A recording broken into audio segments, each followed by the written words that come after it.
goes, and we are live. Hello and welcome to ESFI World, presenting our Heart of the Swarm content. Drop it like it's hot. This is going to be some replay commentary. I'm AlphaFerg with ESFI, and this is my friend Tim Gandianco, better known as TvZ. Tim, why don't you say a little bit about yourself? Hi, I'm Timothy Gandianco. Let's see, fourth year at UC Davis, mechanical engineering. Yeah, just been playing the game ever since it first came out, and now I got into the beta, so this is all going really well. And I'm just playing here and there. Like, we just moved into the new apartment, the new StarCraft house here at Davis. So, I've been moving in, going back and forth. Because I was working over the summer, so it ended on Friday. But now that I'm back in it, man. Back into StarCraft. Back into StarCraft. So what are your first thoughts about the beta? You got into the beta earlier this week, or last week. What are your thoughts about just the general progress of it, and maybe what your experiences have been? I mean, like, the game really needs a lot. I mean, it obviously needs a lot of patches. Yeah. Like, they need to make a lot of changes. With the first patch coming out, I liked a lot of the changes. I don't know if it was enough, but it's actually going well. The thing I don't like about the beta is that some players are taking it too seriously.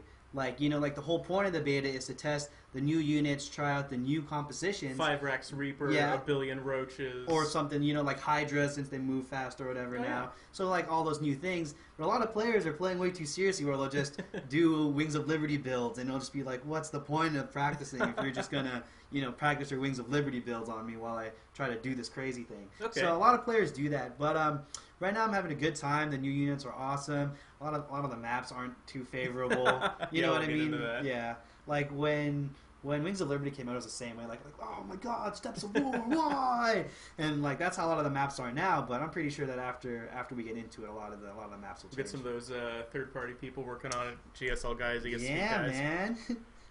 Get some GSL maps going. Okay, so we're gonna go into our first game, and it's actually gonna be a TvP, but it might not be one that you're too familiar with. So let me just double check that switched. Cool.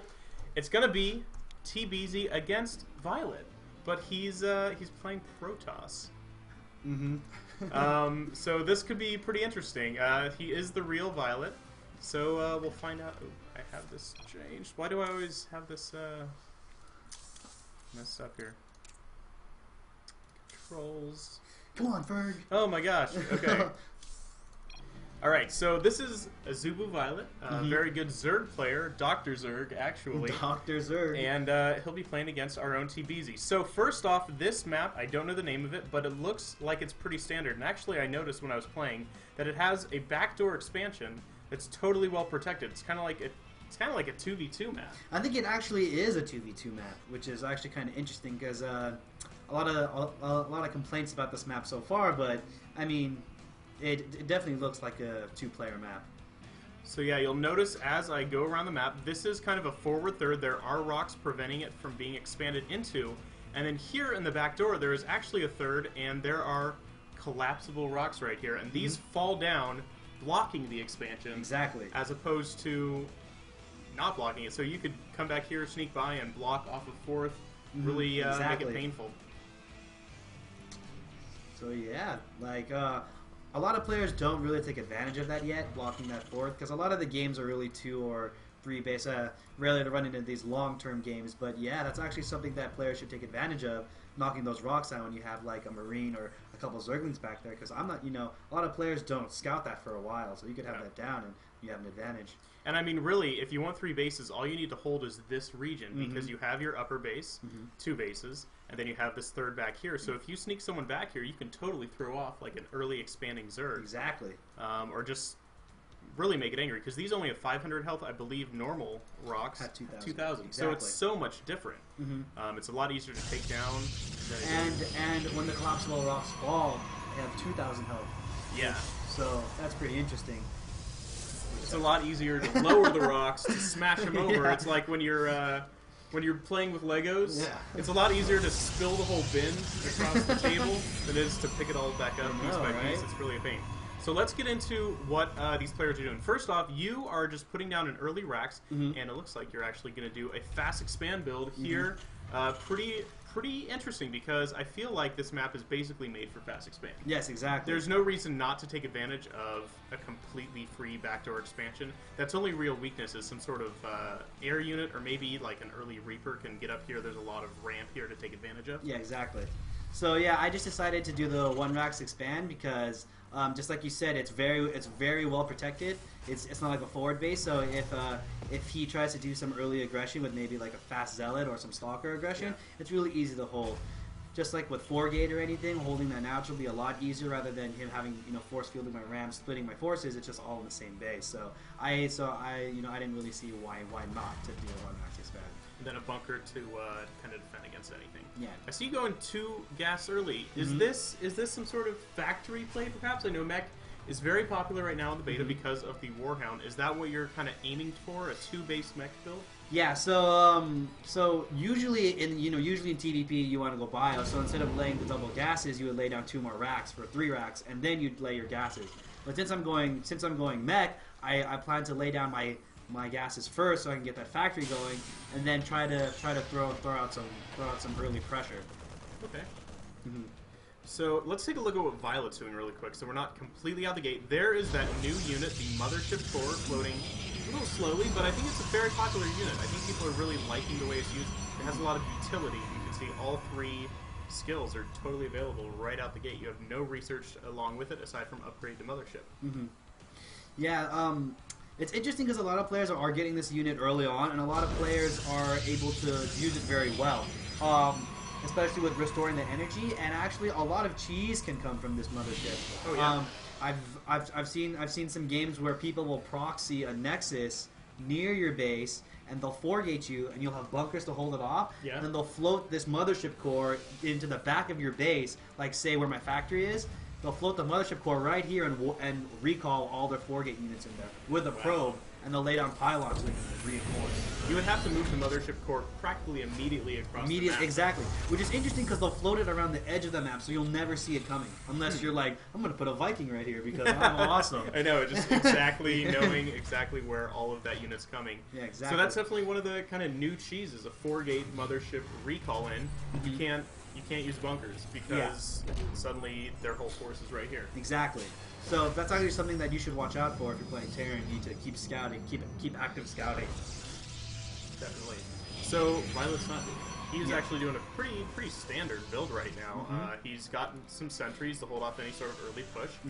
He has the Mothership Core, and he's just teching up. He's getting out some robo facilities, and he's getting his gas up. In fact, he hasn't really built much of anything. He has a Stalker and a Zealot, which again is very standard Protoss currently. So we'll see how this game develops.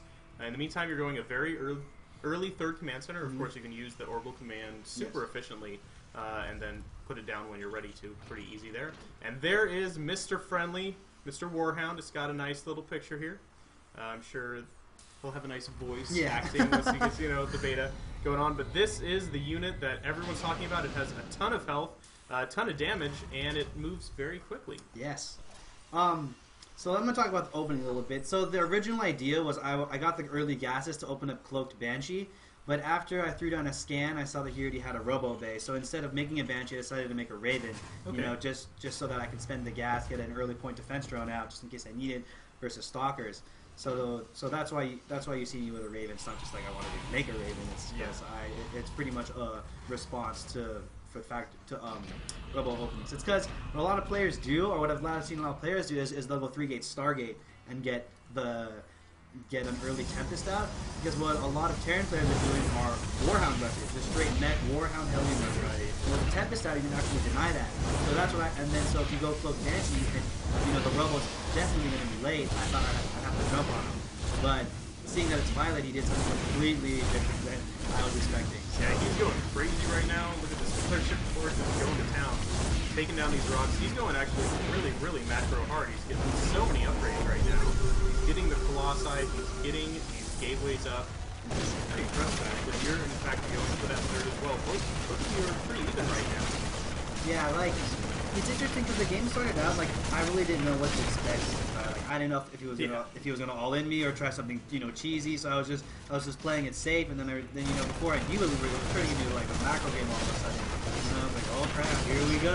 It's gonna be one crazy game. So time to test out my macro against Violet. Let's see how I do. Yeah, trying to figure it out. So yeah, I threw down a scan and I saw the Colossus, so I immediately tried to jump to Viking production. Actually, this is one of the earlier games when this is like my fifth game. So I remember you showed me that video about the maxed out Warhounds being the army of Colossus. So that was my thinking here. I was like, if I just get enough Warhounds, I think I should just be able to kill this guy. Yeah, it looks like you're going very heavy mech. You got all these upgrades. Blue Flame coming out. Get some Battle Hellions. Or do they come out as Battle Hellions? No, they come out as regular Hellions. They come out as regular You have to transform them. Okay. Right? Yeah. There they are. Yeah, there they are. Fancy little Hellion dance. And then you can see this is the Warhounds where you just get a bunch of them. Yeah, and then they do a lot of damage. After you engage. So yeah, so both of us are just macroing up pretty heavily at this point. I mean, we're both pretty vulnerable if either of us was to do some sort of like real timing. But I feel like both of us were just trying to test the game out. Like we're playing this to test it out. So why be aggressive? We should just test out compositions, test out builds, and try the new macro out. Definitely, and there's got to be a time where you're testing out those timing builds. But right now, no one even knows what the macro builds are. No one even knows what the perfect composition. You're trying a Raven, Warhound, Hellion, Marine build right now, and there's more Warhounds coming out. But of course, Violet. It looks like a pretty standard army when you think about it. Aside from the fact that there's Mothership Corps as well. Yeah. So we'll see how this ends up engaging. In fact, a lot of the Protoss new units are in the air. They're from the Stargate. Exactly. So until he throws it down, he's just kind of relying on the old standard that the Protoss have been using in the last game. You can see, there's a scan, and you can see the yellow outlines. That's a new unit. That's a new kind of graphic. Do you think that's important? Yeah, I think it's important to see what your opponent has seen from you. Like in Wings of Liberty, you kind of have to just assume did he see that? I'm gonna say it's a small yes. icon compared to the actual vision. So what's interesting is that you can even see a scan when it's not in your vision. So say he scanned in the bottom left corner and you were looking there, then you can actually see the outline of the scan. Oh, wow. Which is kind of interesting because I don't have any vision there yet. I know he scanned. But you have some additional information that you don't have currently in the game. Yeah, exactly. That's a lot of Templar. This is a very standard kind of build. He's not relying on much aside from this Mothership Core. Yeah. What's interesting is he's playing it very standard than what I thought he was gonna do. Honestly, I was expecting huge amounts of Tempests or some you know what I mean, some sort of deny my minerals with the Oracle or something, something fancy, but then actually nothing can, as you can see, I just laid down turrets across on the edges of my map, because I really thought he was going Oracle or try something new, but then I realized I was like, we're just playing standard game right now. Yeah. So. You're a nice supply depot. Yeah, look at that. Just a nice little wall going on. So now's the kind of game where you're both getting towards max. With your army, what do you think is the best way to engage? You've got your Battle Hellions, you've got Vikings, you've got Warhounds. You can kind of pick away at his units, but he's got a powerful. He's getting the upgrades. He's getting all these units. He's got Archons. How do you think you should engage this? I mean, if I can just kill the Colossus and lay down some turrets or a PDD or something and make sure my Vikings kill the Colossus, I think I'll be okay in this situation.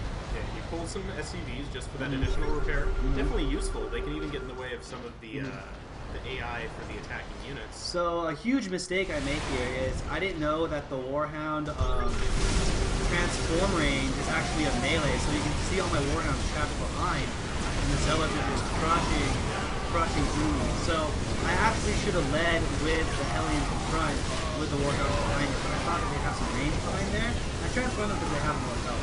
So you can see that the Zealot Archon Ball actually crushed. Cleaned that up pretty well. You're not doing it for the Yeah, I mean, if you check the supply, we actually traded kind of evenly. So, I mean, you check the work attacks thing. Yeah, so as you can see, that we actually traded pretty evenly. So a huge regret that I have in this game is I didn't leave them in the regular Hellion mode, or I didn't lead with the Battle Hellions in front. Right, that's interesting. You can have them in the back in normal Hellion mode, or you can have them in the front in Battle Hellion. That could be an interesting thing as the game evolves. Yeah, because since the Warhounds have more health and you keep your Hellions alive longer, I think a huge mistake that Violet makes here is he warps in a round of Stalkers. I mean, like, with the huge Warhound count I have, those really aren't going to do much. Yeah. He should have just kept it with the Zealots or Templars or something. Though they do bonus versus armored. You would think that would have some sort of effect. I mean, it's look, the Stalker does 17 damage a shot, right? And the Warhound has 220 health. That's going to take a lot of shots to take down a Warhound. Warhound has a lot of health. It has 220 health for what it costs, and that's so much more than a tank. So what happens is he's gonna try to walk into me here, but as I realize that he's only made Stalkers, I can actually just engage this and pretty happily know that I'm gonna win. Haywire missile.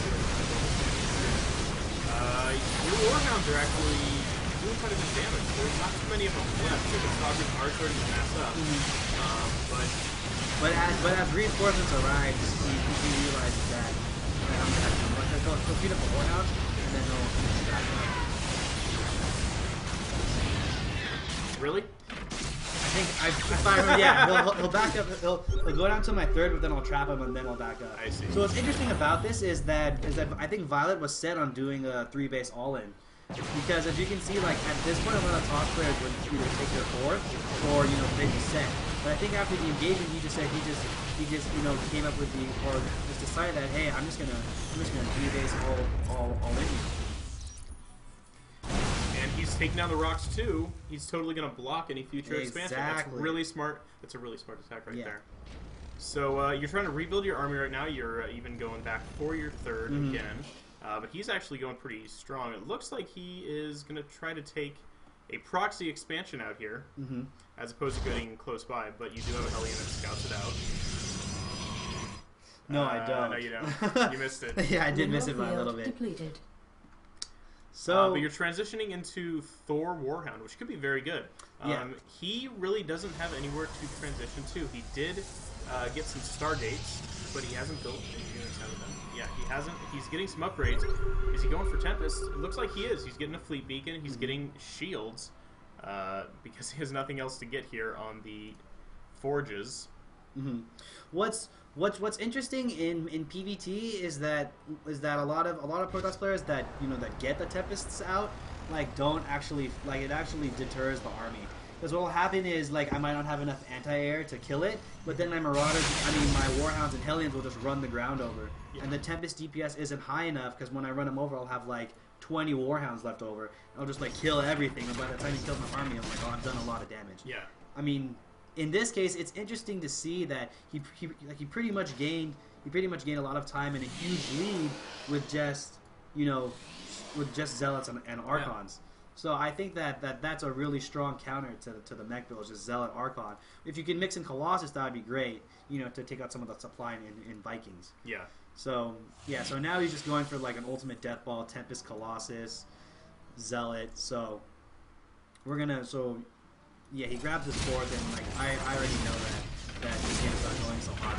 But I feel like if I can still max out, then I still have a chance. If he lets me max out, then I might still have a chance. And your macro's keeping up with him. He's put a lot into tech. These Tempests, they're going to do a lot of damage once they have that attack. Well, I don't even have it selected. That attack upgrade where it changes its range from 10. There it is. It's Gravity Sling. It should be done soon. It's pretty much necessary when you get a Tempest. There's no reason to get a Tempest if you're not going to have that upgrade. It's like siege tanks, Yeah, exactly. So it's just pretty much an air siege unit that he'll use to his advantage soon enough. But the good thing for me is that I'm actually close to maxing out. Yeah. So as soon as I get there, I feel like I'll be able to. I know that a lot of my supply is in Hellions, but a lot of his supply is also in just Zealot Stalker. So I think that I feel like we'll trade pretty evenly once I engage. I think we're both 3-3 on our Warhound Hellions.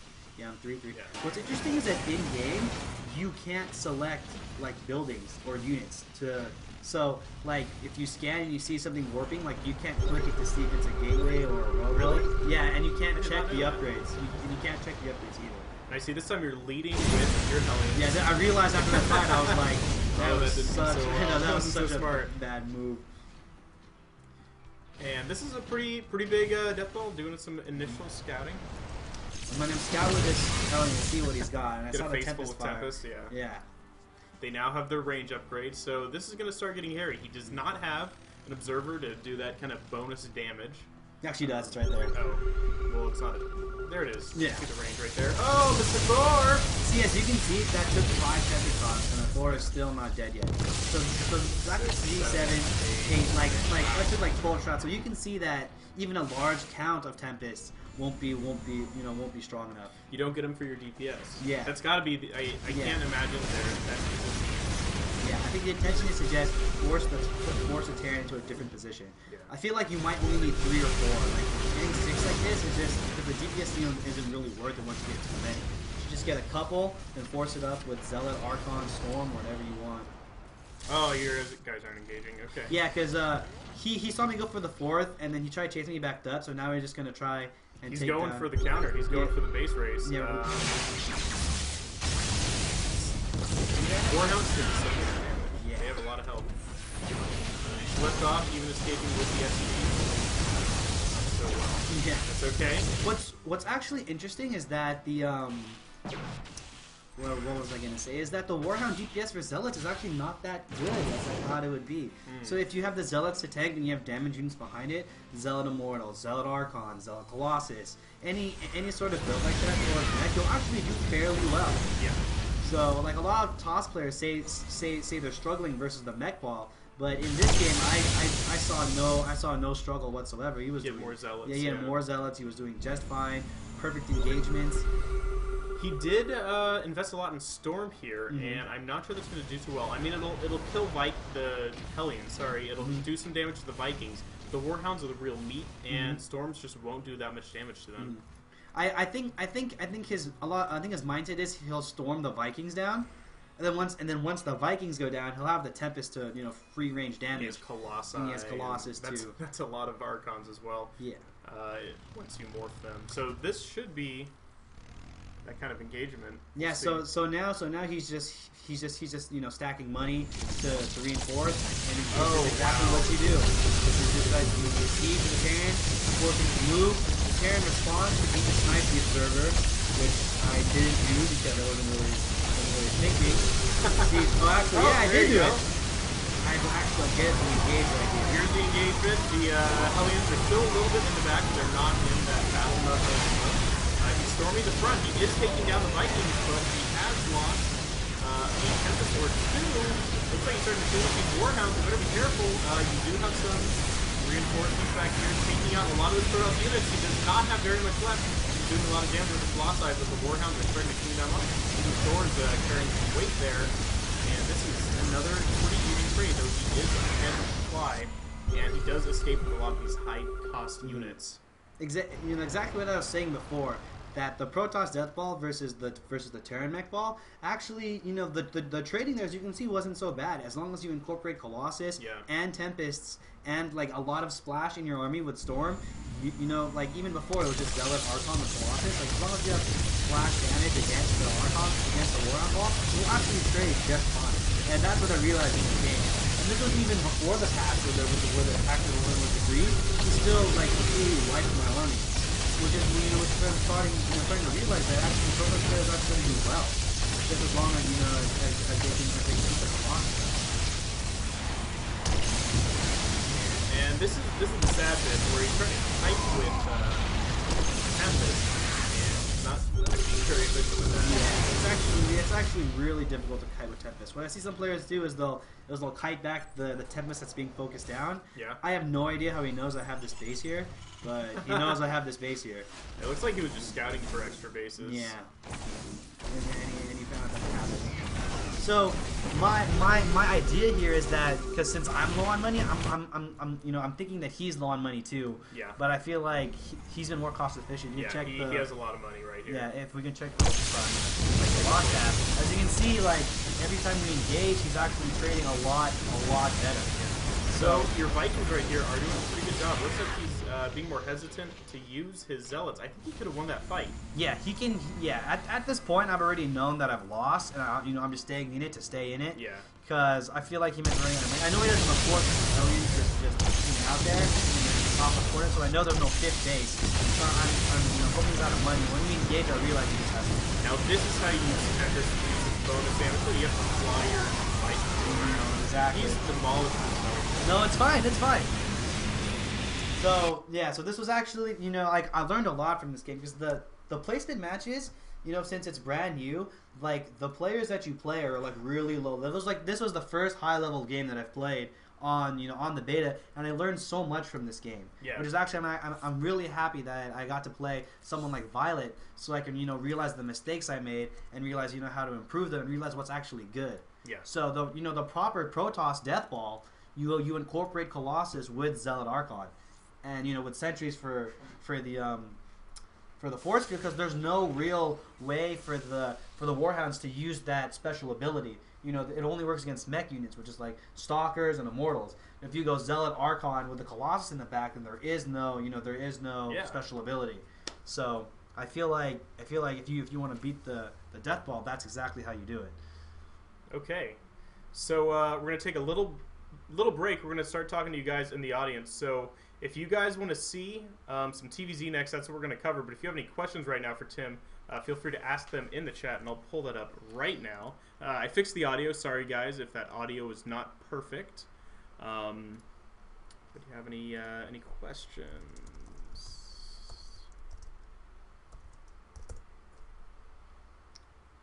Oh, I didn't switch. What didn't switch?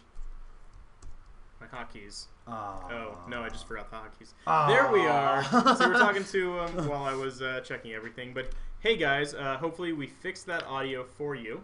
If you have any questions, feel free to ask them. If not, we'll get into the TvZ. The game sound was a bit loud. I turned it down by a lot, so you guys won't have to deal with that anymore. Hopefully you got the gist of that fight between Terran and Protoss. That was pretty good. Yeah. It was actually a really interesting game that I learned a lot from, so I'm actually happy about that. I'm pretty sure that they'll remove that map because a lot of players are complaining about it because of the backdoor base and the knockable rocks. Kind of like a lot of Zergs are having trouble when the players just knock down the rocks. So that was a very nice attack that he did there. Yeah. So just in a lot of my games, I'm just really experimenting with the mech ball. You know what I mean? Just like a lot of Warhounds, a lot of Hellions, a lot of Thor's Vikings. I'm just trying to test it out because that's really the new unit that Terran really got. So I want to see if the mech ball is viable in any of these matchups. So let's go into the TvZ. Mm-hmm. So it should be good. All right, TvZ. So here we go. I disabled sounds. Didn't mean to do that. So this is on a different map. This is on the ice map, and thank God they didn't have those beta tests from MLG Anaheim maps. Yeah. Those were bad. It was like you share a third. It doesn't make any sense. But this is pretty similar. This actually looks a lot like some maps that we see in the ladder right now. You have a lower ramp to the second, and then a third ramp, which is much more open, where you have a third base. What I really like about this map is there's those blockable rofts for your natural. So if say some Protoss or is foregating you or you're getting rushed and you need some time, you can actually focus those rocks down, block your ramp off, and you actually have some time to get some defenses up. Interesting. I've seen some players trap other players by doing this. Like if someone's on 2 base trying to trying to do something, you just kind of lock them in. Yeah, but it's actually a really strategic feature to have in a map like this. And then look at this middle. This is like the place to be. You've got 2 different gold expansions around a Xel'Naga tower. If you can hold this, you're pretty good. You're pretty good. But there is a lot of open ground. I mean, look at how open this is. Yeah, so if you're going mech, you're definitely gonna have to split your forces if you want to split the map in half. Yeah. But given these spawning positions, all you really have to do is hold off the middle from the watchtower and over to the pathway to the right. Because then the Zerg will have to run his forces all the way around the left. I see. So the map's actually just like a huge, like just like a circle pretty much. And it even has a circle. Yeah, it even has a circle right in the middle. So yeah, like a lot of the openings that I'm seeing, like they are, they're very similar to that in Wings of Liberty. Like you'll open up, Hellions to pressure into whatever you want to do. 14 pool or something. Yeah, or 14 hatch. 14, 15 hatch into spawning, no gas, so you can grab your fast third. Just like everyone's doing the same openings, we're just trying to incorporate the new units into, really into the build. Like me, one racks expand. You know what I mean? Just doing the same thing over. Like the only variation I've seen is I've seen 4GG do just CC first and like no marine play like super greedy double gas like Warhound first. Yeah, exactly. So there's a lot of different things that you can try. So yeah, it's just like what I really like about this map for Zergs is that the third is really close to your base. Yeah. In that last map, the third's actually kind of far and it can be blocked. In a game like this, your third actually can't be blocked. So it's actually really good for Zergs to have that close third base. So the fight happens in one spot, or they can swing around or like flank or speedling run by of any sort. What's also is that overlord placement on this map is really it's easy to spot stuff, because if I'm doing a drop, there's only really one way I can go, and you just need one overlord to block it, which can be like in that path, and you'll spot it easily. There's only one way, unless I swing all the way around, which he actually already has an overlord in place for if I swing my drop all the way around. Mm-hmm. So overlord placement to spot drops on this map or banshee openings is actually really easy.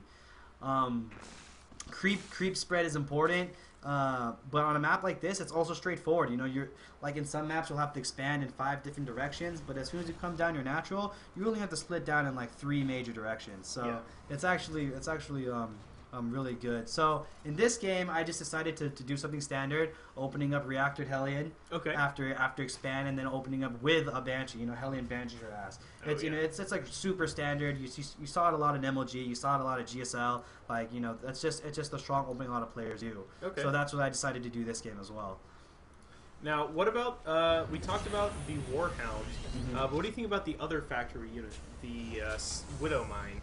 So they changed that so that when a unit crosses over it, it'll automatically just instantly explode. There is no little timer like there was in the beta over at MLG. It was just like, oh crap, you can see it. Yeah, I mean, just count down explodes. the time till you have a bad day. What I've come to notice is that it's actually not viable to get that unit. Like, it's not viable because why would you make a unit that's disposable rather than keeping a Warhound that probably has more health, does more damage, is more valuable to your army. So I'm in all my games, the players that have used Widow Mines literally get run over. Like there's no contest, because the units,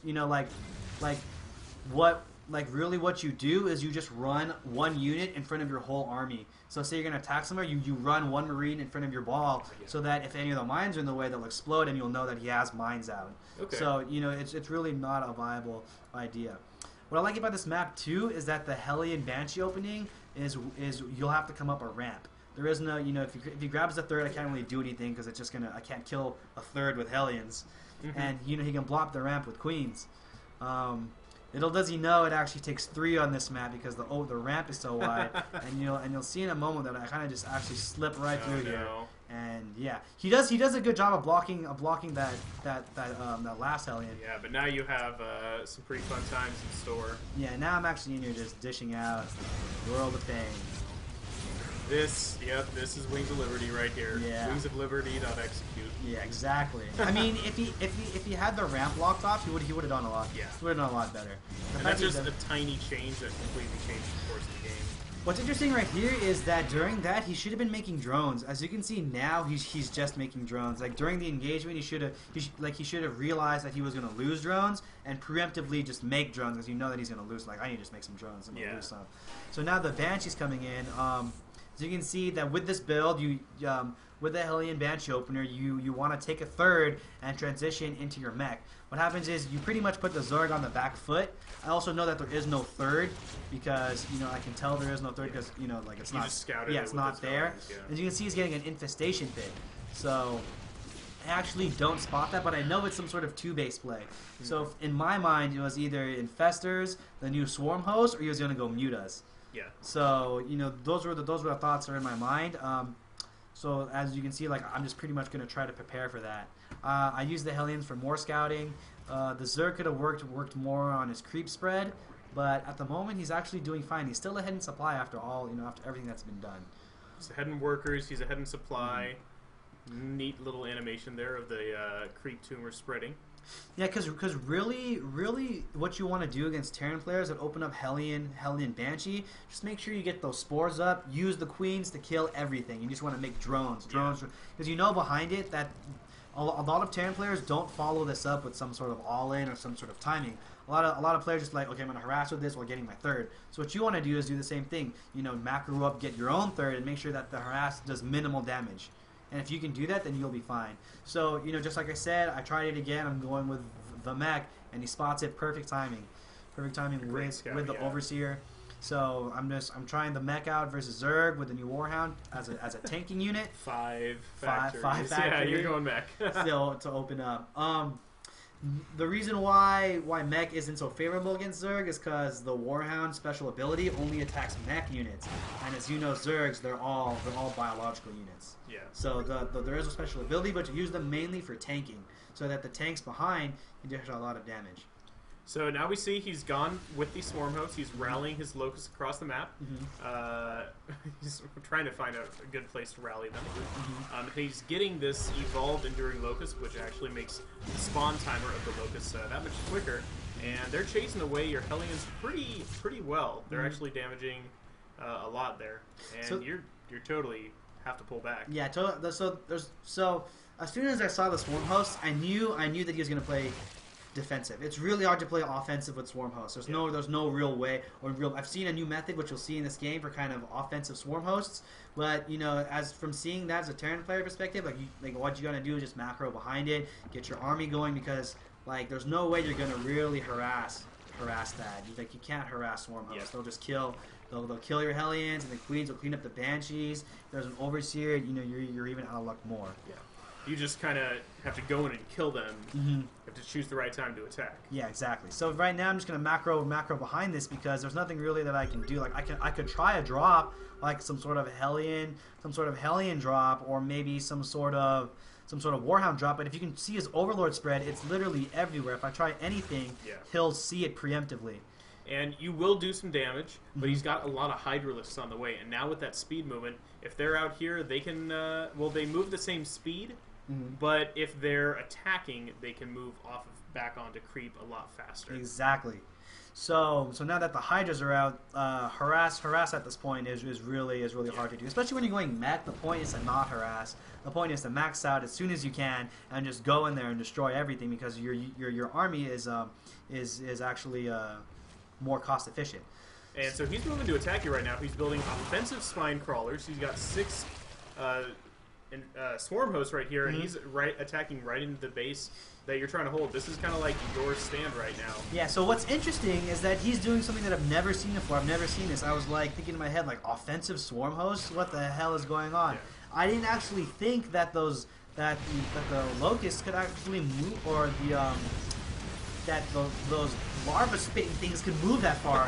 I was realizing, like, holy crap, those are moving really far. Yeah. And they have a lot of health. They can tank. Yeah. And one thing I've seen people do, I mean, you can see how many of them there are. You can stagger their spawning. Yeah. And they can tank siege damage a lot easier that way. You're going to have to start relying on these Hellions, actually, to attack the area damage. But you're going to start taking damage. You're going to start losing units. You can see you can pull into SCVs to try to get some health back in the units. Just to try to get some repairs so that this isn't doing much damage. As you can see, he's taking his 4th and 5th, which is very smart because it's hard for me to be aggressive. What are you gonna do? Units are dying. I already know there's spines behind there, so then he's sieging me, and then for me to stop it, I have to attack into a defensive position. Yeah. I know that he has units behind this, like Hydras. I know he has like roaches behind this, like just waiting. So attacking into that might not be the smartest idea. Yeah, so I'm just looking around the map. We're just trying to see what tech he's going for. He's getting a lot of roaches, Hydras. He's building 6 Vipers right now. And one thing you can do is actually pull units into the Locust. Yeah, exactly. It's kind of like guaranteed damage, and you don't take any. Yeah, so the thing that you want to make sure is that he doesn't get your tanks. So at this point, I'm just realizing that I'm getting close to max, that I have to make a move, but this wasn't the move I should have made. because Hydras and Locusts. yeah, because I was really just like testing the waters to see exactly what he has back there, and I only saw Hydra, so I was like, where's the rest of his army? That's what I was thinking, like, because you can see his max, and I was thinking in my head, like, where's the rest of his army? And so then I just decided to push. I'm hoping that I can get these foremost out the way, because that was the most annoying aggression I've ever seen. And the supplies totally switched. You were 20 supply ahead, now you're 30 supply behind. Exactly. And he just lifts up and runs away. He lifts up, runs away, and he takes a new position. So, this is an interesting strat to try, and it works very well against mech. I'm not going to say it works well against bio, because I feel like that the high DPS of the bio would just melt these, and the problem with swarm hosts is that you're really defensive. Like I said, drops, marine marauder drops, any sort of bio drop, and you want to counter that with hydras, you won't actually trade very well, which is the problem. Yeah. So as you can see, he's taking a new position. He's maxed out again, but I'm almost maxed out, so I decided to push on him. I think he's trying to buy time because his Vipers have the energy. Like you can see, here comes a Viper coming in, and he pulls one of my tanks. Pulling the tanks. These roaches are cleaning him up so fast. Third, fourth tank, he just tries pulls in all my tanks, and he tries going Roach Hydra at it. I think at this point in the game that if you have Ultras to support this, he would have crushed me. Yeah. But the fact that he went Roaches was not a good choice. Kind of a backward step right now. Yeah. I think that if you, because like look at all that gas he's putting into Roaches. Two Ultras might have take all the damage. What's good is that he has his gold running at this point. What's interesting about this is that it doesn't grab the first unit that it sees, that the spit runs into. If you select a unit, it'll grab that unit that you specify, which I find weird because then you just select all my tanks go flying, and it's just like, oh god, there goes all my tanks. And with 6 Vipers, 6 tanks is a lot of DPS I'm losing. Yeah, and it looks like he's starting to overwhelm you right now. You do have a good siege spread, but you're losing all the units. Your attacking army is kind of gone. And he's first just trying to pick away at the siege tanks. Yes, as you can see, the huge supply difference. I'm getting crushed at this point. But you did triple expand. Yes. So I've had that base running, have that left base running. What's good for me is the Zerg didn't saturate his 5th base in the top left. He just left that there. I think it's because his money income was so good from the gold, he decided not to, but at least grab the gases. Yeah.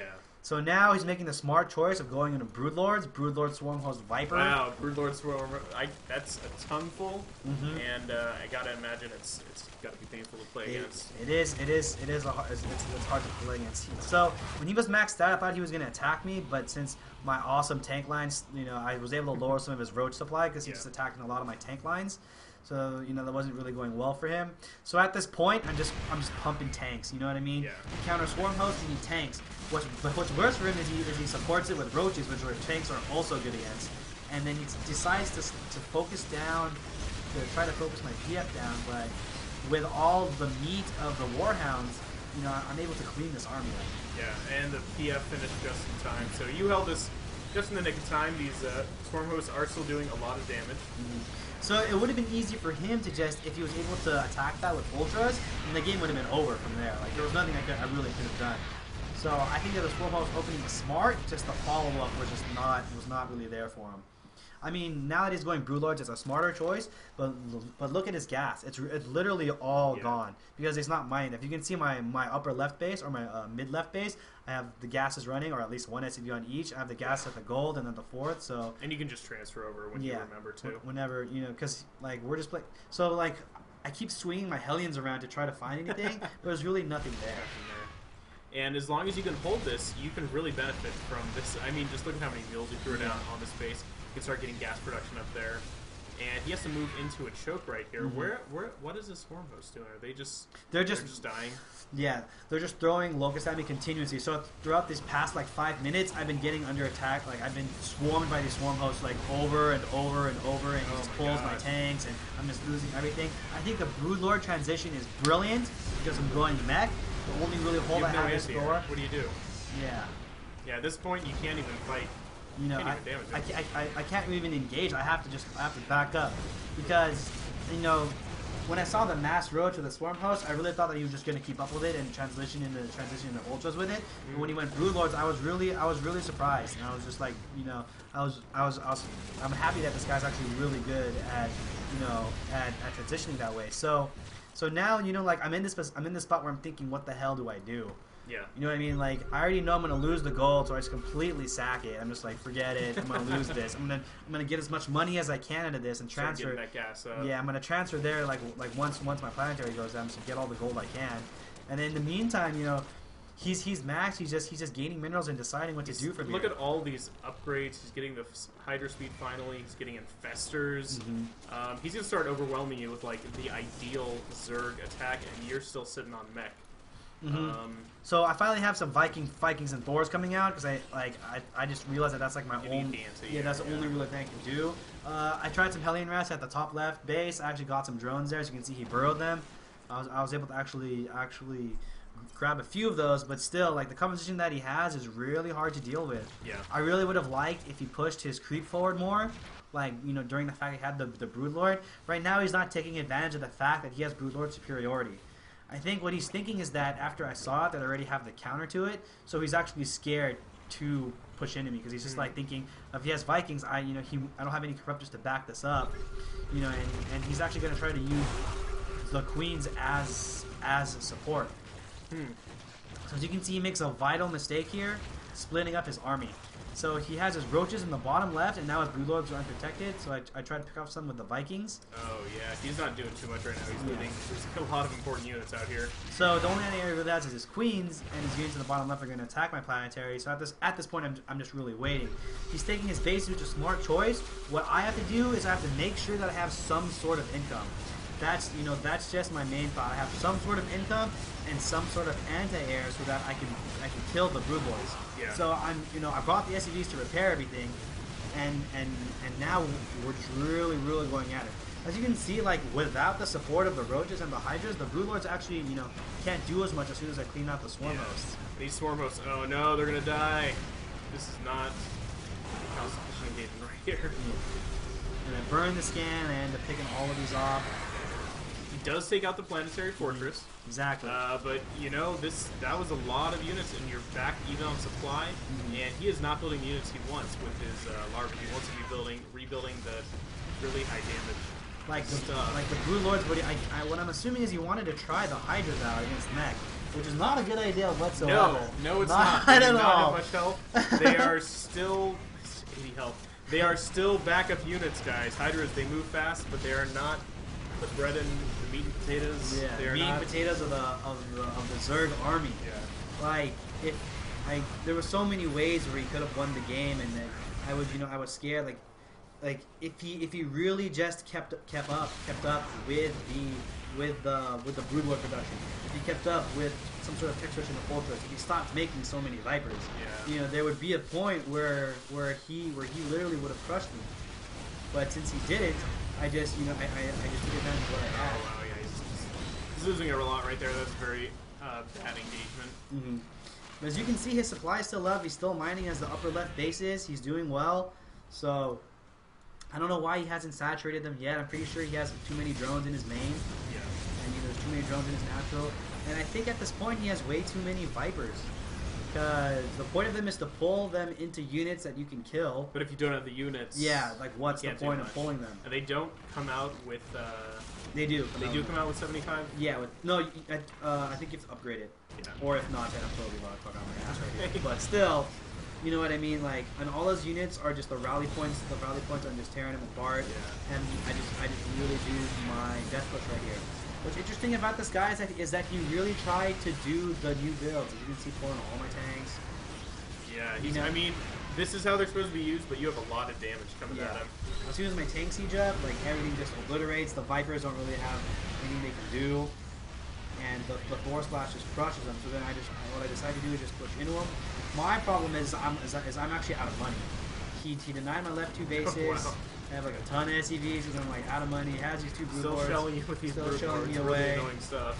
What happens is I tried to bring my Vikings back, but they ran into a ton of Overlords. So as you can see, I have them supply block because they did my Vikings. I sent them back to take those out, but I ran into a ton of Overlords. So I decided to kill those.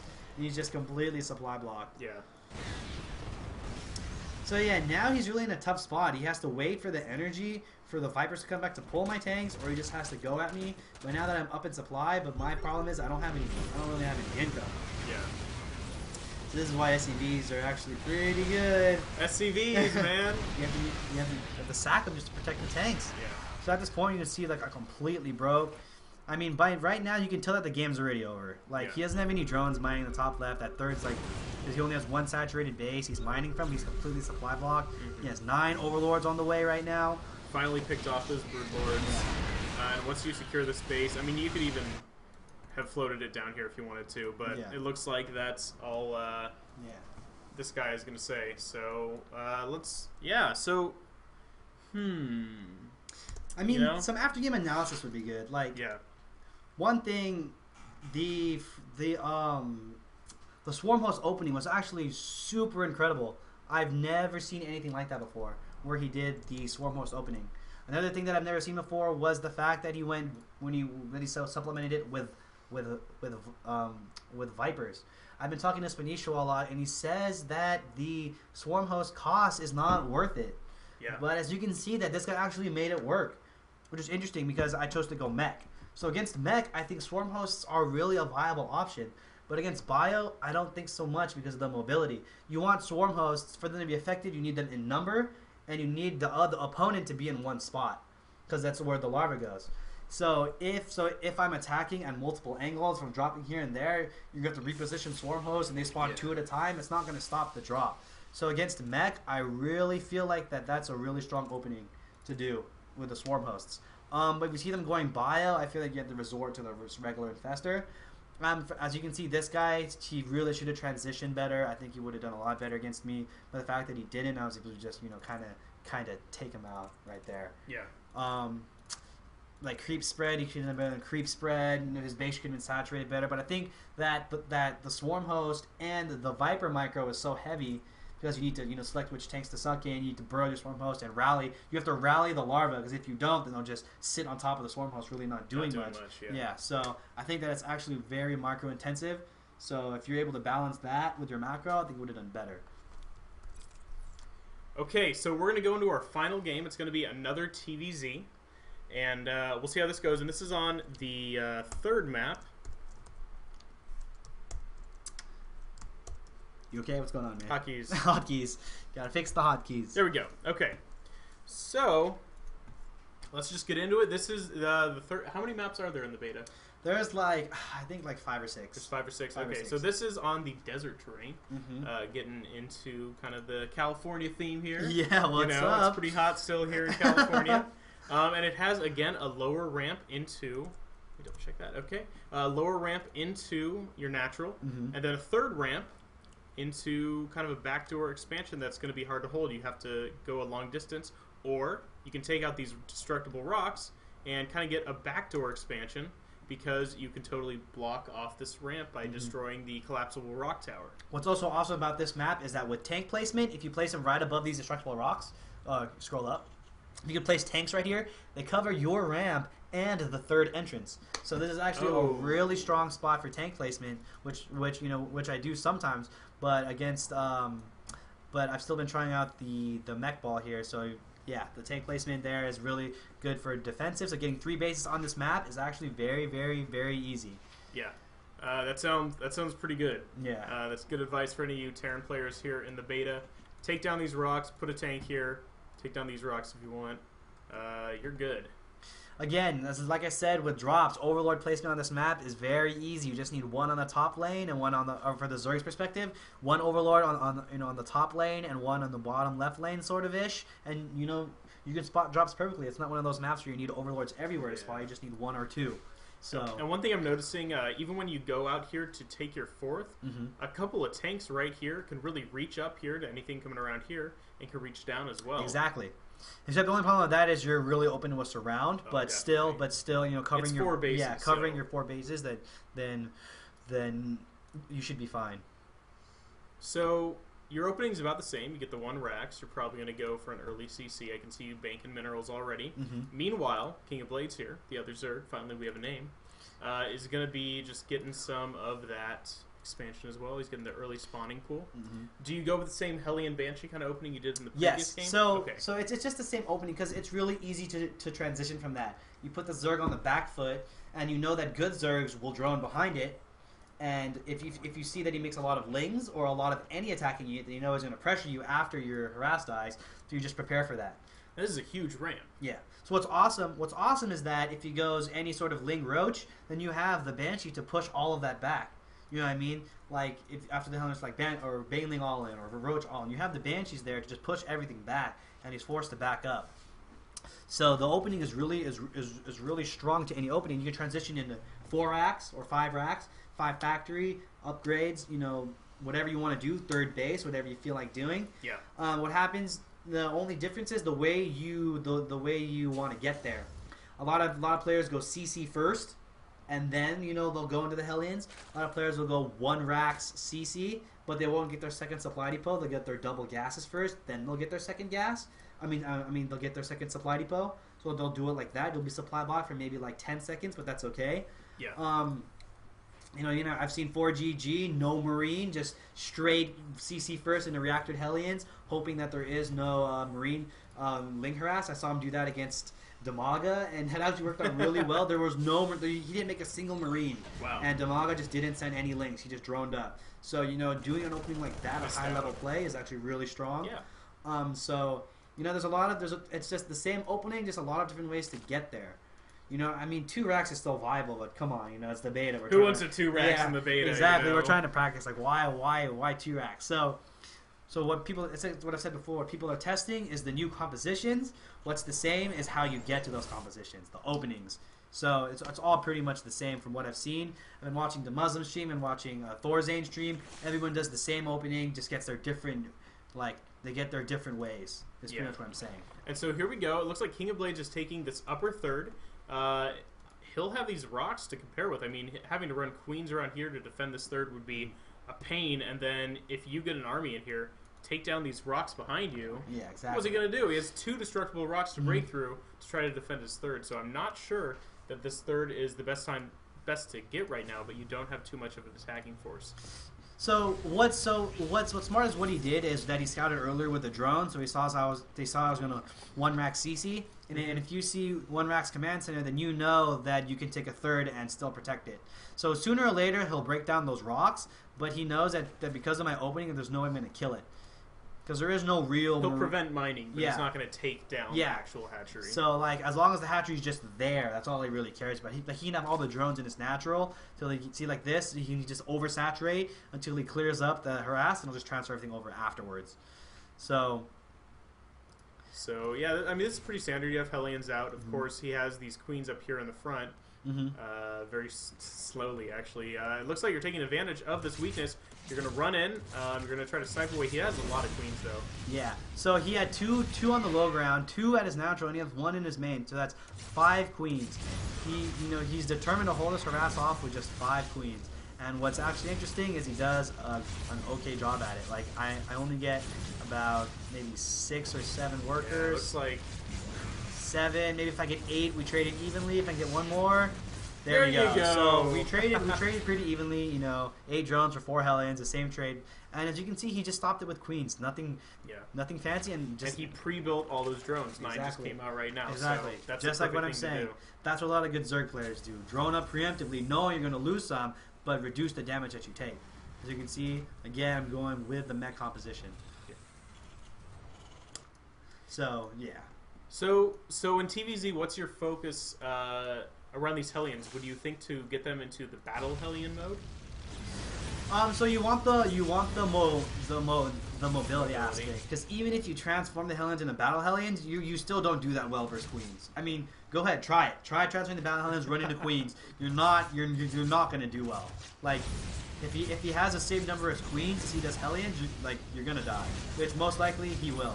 So I'm reluctantly enough to catch these drones. As you can see, there's no pre-connecting because of the initial 4 Hellions that I sent in there to harass.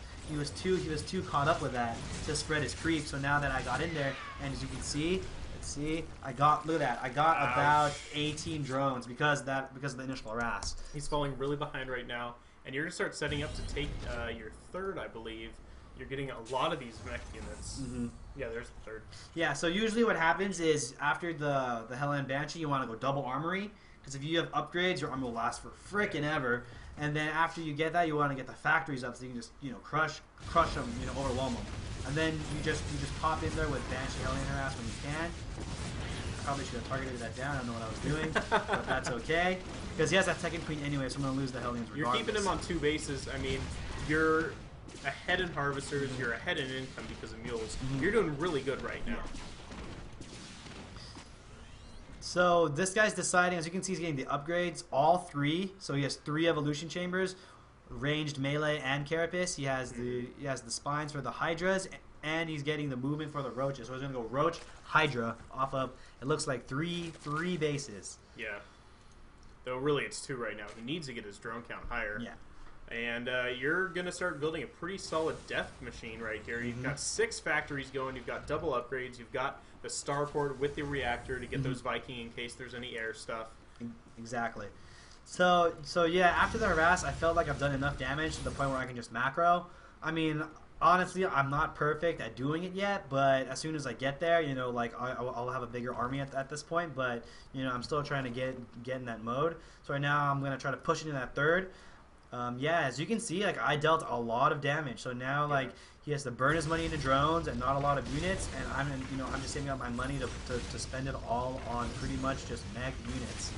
So what you're saying, correct me if I'm wrong, but part of the swarm, lots more Hellions killing drones.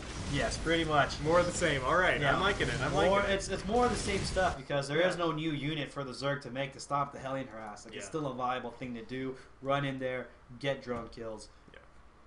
Test the Zerg's Queen micro. But Zergs, as we saw, they found effective ways to deal with Hellion harass. We saw a huge switch towards bio in the last 6 months or so of the Wings of Liberty metagame. So it's definitely not something that Zergs can't deal with. Yeah. So what I've seen lately now is when the beta first came out, a lot of players were going mech against Zerg, but now that I've seen it, everything's just reverted to literally Wings of Liberty play.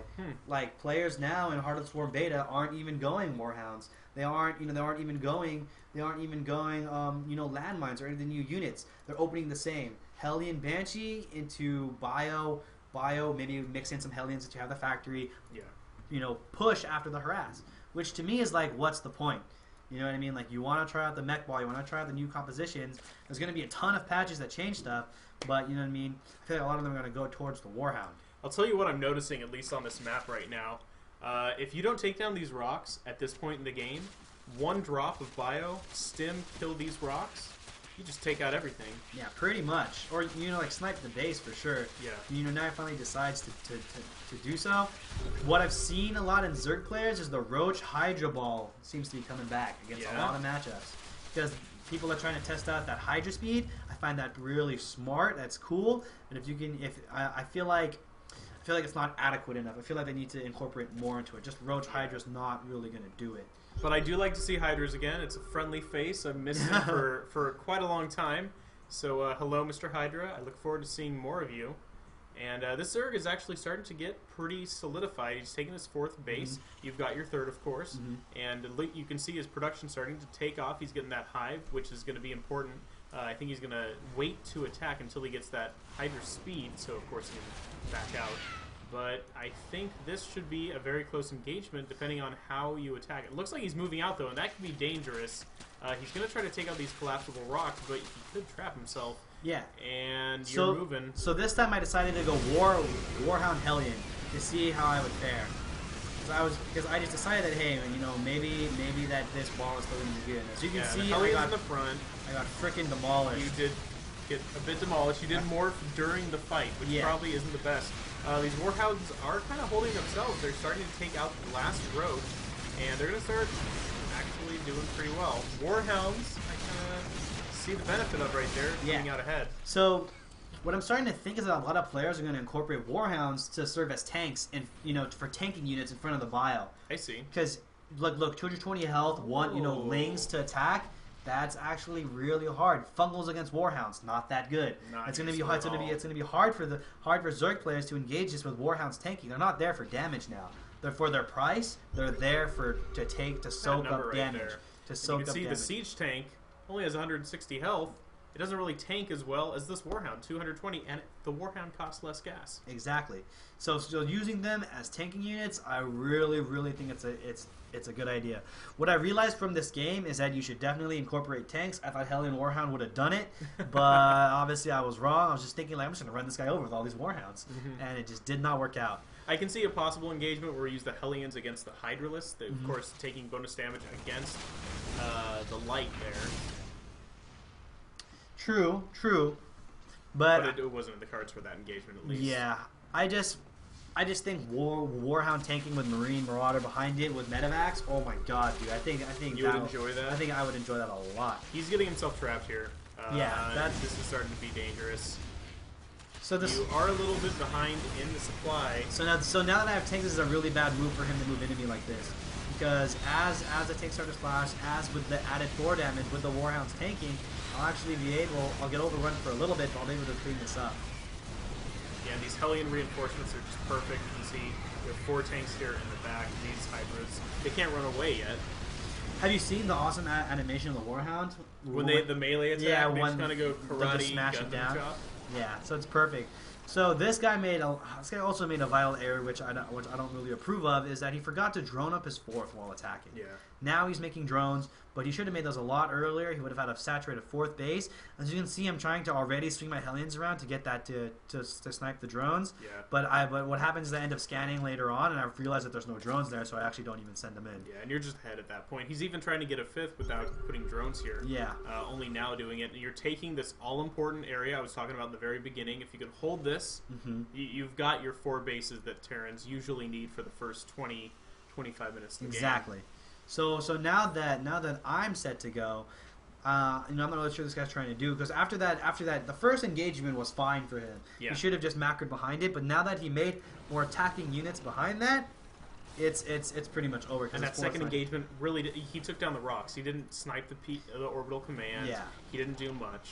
So the thing about this game that I like a lot is actually the Roach Hydra opening against Warhound Hellion. It took advantage of the low unit count that you had. Yeah, and it also takes advantage of the fact that that what you should do against players that open up Hellion Banshee is just not panic. Don't panic. Just make drones behind it, and know in your mind that you're going to clear out all the harass with queens and spores. That's all you got to do, and then you'll be ahead in economy unless. Or even depending on how good the Terran macro is. So it looks like here comes the death push. He'll kind of enjoy it. He's starting to max out himself, but I think against an army of this size, you got SCVs in there. You got Hellions roasting away at the Hydras. A little bit too much there. You can see them just burning in the fire. Yeah, at this point the game's over. I'm 3-3. He makes Vipers, and he tries to pull my tanks like the last guy, but just like I said, it's not worth it, because even when you make the Vipers, you don't have enough ground to, you'll soak them in, but then you'll still be overrun with units. And as you can see, I just demolished. That was a very quick fight. Yeah, I just demolished. You're at 50 supply now. You're gonna start taking out this 4th. So I think the way that Vipers work is you don't need to make so many. That's what we've seen these past 2 games, right? Players make 6 to 9 Vipers. Yeah. No, you don't need that many. You need like 4, maybe even 3 for Cloud, and maybe some pulls on tanks. Because you only really want to do that tank pull when there's only a low number. Like, you're not going to run 4 Vipers in there when he has 20 tanks and pull random tanks. You only want to pull when there's low numbers. There's a high number of tanks. You want to save them for the Cloud, so that when you engage later on, your units have a fair fight. But I think that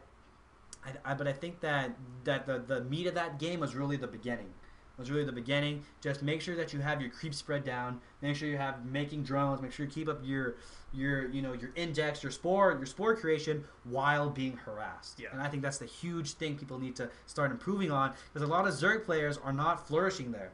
Like, they'll lose drones and forget to rebuild drones. They'll miss injections. They'll miss creep spread because they're being harassed. A lot of players panic. Everyone panics. Oh yeah. What you need to do is get in the mode of not panicking. So, yes, and that's pretty much that game of what happened. So yeah, so you can see the Warhound being effective. Of course, now there's been an additional nerf. There's been some changes. They're fiddling with it. They might further fiddle with it, and I'm sure they will. It is a beta, of course. It's probably going to last for a couple months. So this is ESFI. If you guys have any final questions, feel free to post them now. But I think that's about it. Yeah, like we didn't show a TvT game because let me tell you how TvT works. Whoever makes more Warhounds wins the game. Oh, no. Literally, that's all you do. A lot of players just rush the Warhound unit. I've seen players try to go bio ball against it. It works only if the guy just goes, I'm just gonna make only Warhounds. If you mix in a few tanks, the bio ball goes down in seconds. Wow. So like if you know, like if like really whoever has the most Warhounds win. I've had a game where I won because I had 26 Warhounds and he only had 24, and I won the fight and I just killed him. Like right after that, like really, one Warhound, 2 Warhounds as a special ability makes a huge, ridiculous difference. So that's TvT.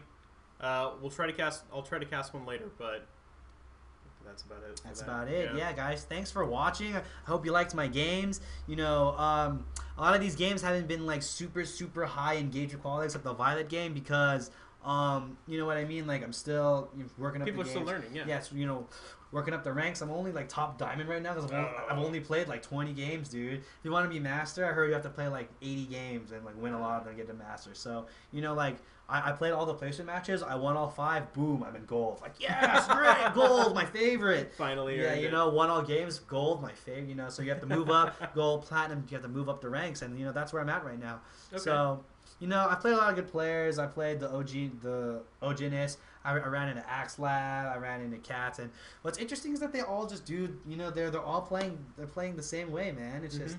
The standard game, they mix in, you know, Protoss mixes in a Tempest or 2, mixes in the Core Mothership Core, Zergs just mix in either a Swarm Host or a Viper, and the game's the same.